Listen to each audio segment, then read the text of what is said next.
Righto, tally ho there champs. Now let's talk about this Huawei MateBook X Pro.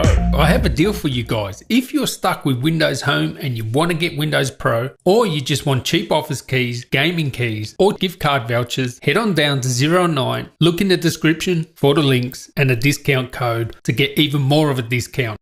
So if you guys are new around here, come on, sub up, give me a like, get on the Woo train. I would really appreciate that. Now, basically just been launched in the UK and Australia, sold out everywhere. They actually had queues at the Microsoft store. Can you believe that in Sydney? They had queues. Is that the first time it's ever happened there?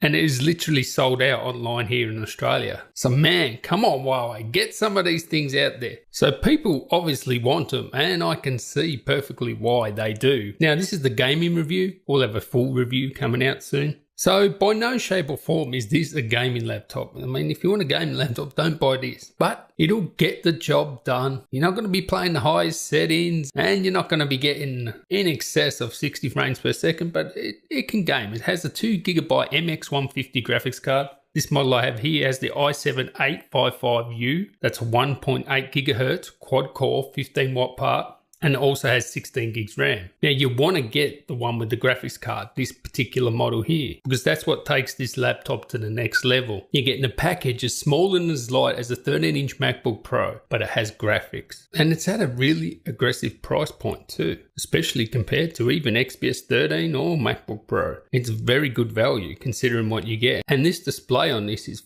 friggin' awesome. 3x2, 13.9 inch, let's say 14 inch. We'll call it a 3K display maybe. 3000 by 200. It is one of the best displays I've seen on a laptop. It's touchscreen, bright, crisp, vivid. And actually you can set it to 200% scaling. So it's actually a doubling of the pixels. So it remains super sharp, of course. It's not meant for gaming and the pixel response isn't gonna be like a gaming laptop, but even though the settings aren't high in the games, it still looks good on this display. And the sound is really excellent too, like one of the best sound systems on a laptop. So let's get stuck into the games. I would say overall, this is a 720p, 1080p, medium textures, low settings. You're really going to have to tweak those settings to get a good performance. If you have a look here, I'll show you my Fortnite settings. That's 1080p, textures, anti-aliasing on medium, and then just everything else low.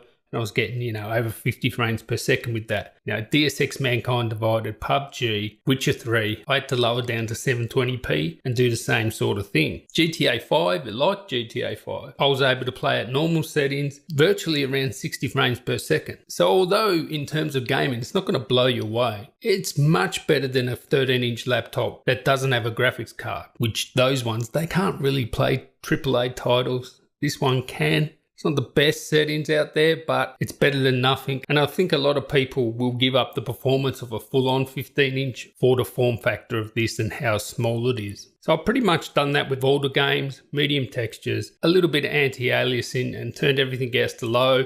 And I just set the resolution depending on how many frames I could get, obviously. If I was only getting 30 frames per second, I would lower it down to 720p from 1080. I think you'll agree they're pretty good for something so small and light. And it's going to be interesting to see how it performs video editing. But just on the one render test I've done, it's like twice as fast as something like an XPS 13. Just because it has that graphics card. It really does truly make a difference. So when it comes to heat, temperature and noise, it's not a particularly loud laptop, especially compared to obviously a gaming laptop. But of course, under load, you're going to hear it. Temperatures in the 70s, doesn't matter how long you're going for, the temperatures will be in the 70s. The heat is all controlled by the frequency of the CPU, which can drop down to about 7 watts, depending on the game. And you can get a frequency of, 1.8 or something like that. Now, if you undervolt it, and I was able to undervolt this by minus 100 millivolts, you'll be able to boost those clocks up again. Put a bit more wattage into it and get clock speed instead of, 1.7, 1.8. You'll get around 2000 up to 2200. Depending on the game. And in GTA, for example, that equated to just over 5 frames per second. You, of course, can use throttle stop if you want to unlock the power limits. On the outside, it doesn't get that hot. Around 47 was the max I've seen. So pretty good for such a small and thin package. So anyway, I'd like to thank you for watching. Have a full review of this coming soon. Give me a thumbs up if you like this video. I'll catch you in the next one. Tally ho.